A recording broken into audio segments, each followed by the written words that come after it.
Fáilte, you are most welcome as we gather this Sunday evening to prepare the liturgy of the Eucharist for tomorrow morning, Monday the 30th of March, Monday of Holy Week.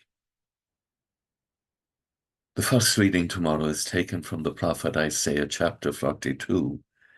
This was one of Jesus's favorite texts. It gave meaning to his mission. He reads it when he goes to Nazareth, when he's speaking to his own people about his mission. I have appointed you as covenant of the people and light of the nations, to open the eyes of the blind, to free the captives from prison, and those who live in darkness from the dungeon. So we take this favorite text of our Lord Jesus Christ. Isn't it lovely to be able to say this? This was one of Jesus's favorite texts, that he was called to faithfully bring justice, not to waver, not be crushed, until true justice is established for the earth.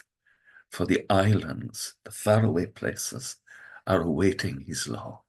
And he will not break the crushed reed or quench the wavering flame. There's a line that means a lot to me as a confessor. When people come to me in confession, not to break the crushed reed or quench the wavering flame. The Lord was endowed with the Spirit of the Lord. In fact, he had the fullness of the Holy Spirit in a way no human being before him has ever had, and that we are invited, but this is incredible, we are invited to open our hearts and to receive the Spirit, and to pray that the Lord will deepen our capacity in this week to receive the Holy Spirit. And so Psalm 27, the Lord is my light and my help. Whom shall I fear? I am sure of the Lord's goodness, that I will see it in the land of the living. Hope in the Lord, hold firm and take heart. Hope in the Lord. Make that your week's journey. Hope in him, hold firm, take heart. Hope in the Lord. And the gospel, Jesus again in Bethany with his friend Lazarus.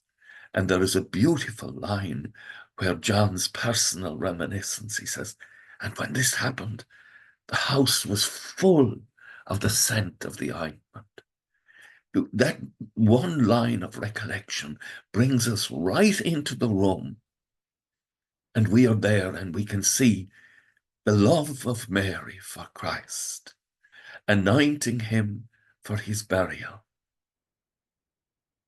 And the chief priests, their duplicity and their lack of integrity, they're even prepared to kill Lazarus. There is no end to evil when it gets loose. This is why we have to be very careful about the hardness of heart that comes in people's lives. We see it historically in events like the French Revolution. They begin idealistically, and somehow anger and hatred gains control, and it becomes the slaughter of the innocent. We have to be very careful. May the Lord purify our hearts and our minds, and keep our souls in the light of the gospel. With thoughts such as these, let us go to our beds. Let us pray that we shall indeed awaken in the morning with the praise of God on our hearts and on our lips. Agus gamanadia, le coptic shiv, ahar mach agus spirit nave. Amen. Slán the fall. Bye for now.